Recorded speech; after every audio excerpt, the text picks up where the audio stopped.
Hello, my dear students. This is Abhishek Mishra, Faculty of Social Studies at Mount Litera Z School, Jhansi. In this video, I am going to teach you Class 9th Political Science, Chapter number 2, Constitutional Design. In my last video, I had told you about the path of the Indian Constitution, but in that topic, this paragraph was left. So before starting your topic, Constituent Assembly, we will understand the meaning of this paragraph first, and then we will start discussing about the Constituent Assembly. So let's start. Years of thinking and deliberation on the framework of the Constitution had another benefit. Our leaders gained confidence to learn from other countries but on our own terms. Many of our leaders were inspired by the ideals of French Revolution, the practice of the parliamentary democracy in Britain, and the Bill of Rights in US.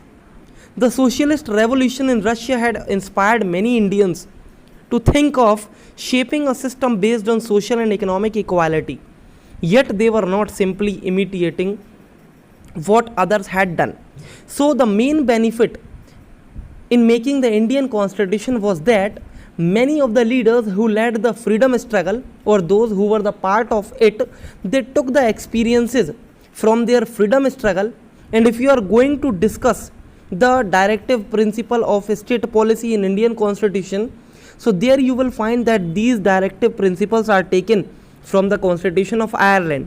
If you will study about the fundamental rights that are given in Indian Constitution, what you will find that we copied these fundamental rights from US. If you are going to see the parliamentary democracy in our country, in which the powers are divided into your legislature, judiciary and executive, so what you will find that these things or these procedures are copied from the Constitution of Britain. Means whatever is there in our Indian Constitution, we directly learnt it from either by the experiences of the freedom struggle or from the Constitution of other countries. Now here we are going to start this topic, Constituent Assembly. Constituent Assembly in Hindi is called as Samvidhan Sabha. This Samvidhan Sabha was a meeting of elected representatives to draft a constitution for our country. Let's discuss how the members were elected and what their initiatives regarding the constitution of our country.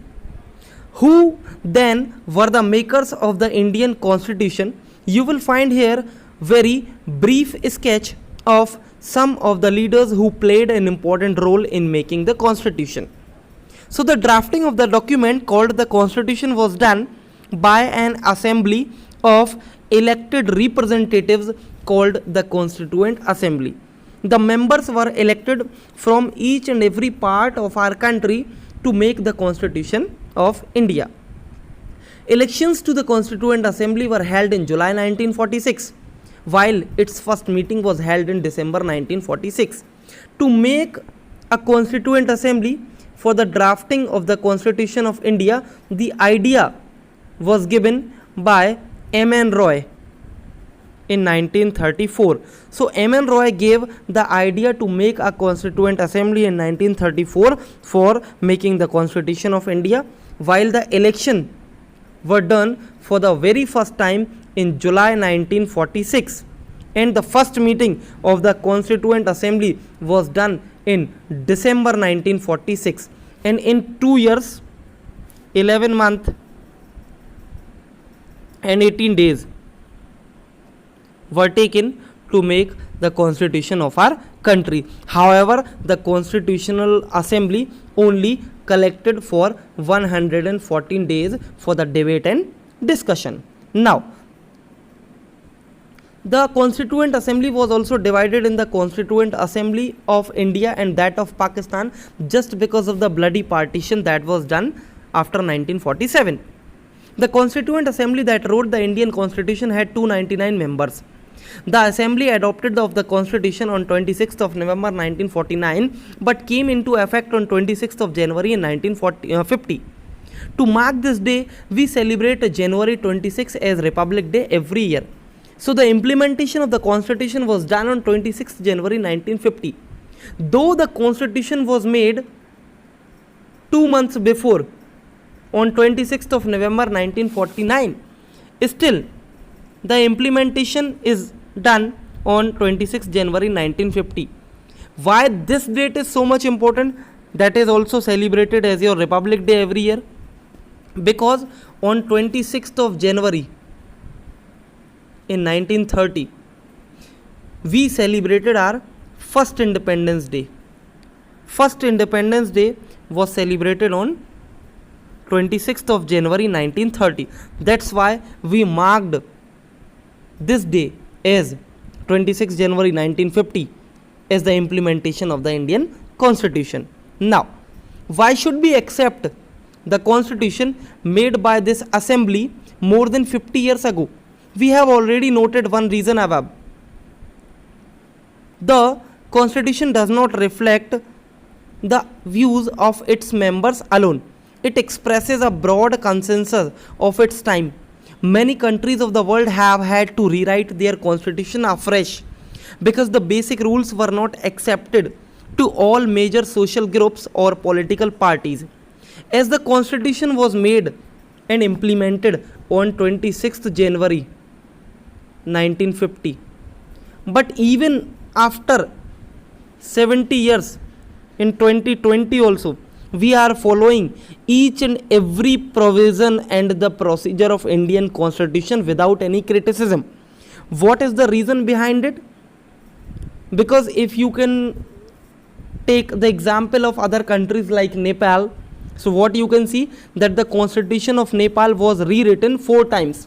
There are many examples of different countries who wrote their constitution again and again because their constitution was not fulfilling the demands of each and everyone. But when the implementation of Indian Constitution was done in 1950, 26th of January, there is no need still today to change the whole constitution. Though there is a provision of some amendments, but still no one is criticizing the constitution. We all are accepting it happily. No large social party or the political party or social group is criticizing or questioning the Indian Constitution. So let's discuss. It expresses a broad consensus of its time. Many countries of the world had to rewrite their constitution afresh because of the basic rules were not accepted to major social groups or political parties. In some countries, the constitution exists as a mere piece of paper. No one actually follows it. The experience of our constitution is different. Over the last half a century, several groups have questioned some provision of the constitution, but no large social group or political party has ever questioned the legitimacy of the constitution itself. In many countries, you may see that the constitution is not followed by the members of that country. But in India, the constitution is widely accepted by all. And there are some social groups who questioned over some of the provisions of the Indian Constitution, and as per the requirement, they are changed also by the procedure of we know as amendments. So there is a procedure of amendments also in our country, and we changed our constitution according to it. But the whole legitimacy of the Indian Constitution is never questioned, because the constitution makers were so much conscious at the time when they made the constitution. This is an unusual achievement for any constitution. So we are very much blessed that we are the part of our country India, and the constitution that has been made by our constitution makers, they were very much intelligent and having wisdom to make the constitution that can fulfill the demands of each and every group of our country. So here I am ending this video right now. Rest of the topics I will cover in my next video. Till then, goodbye. God bless you all. Stay home and stay safe.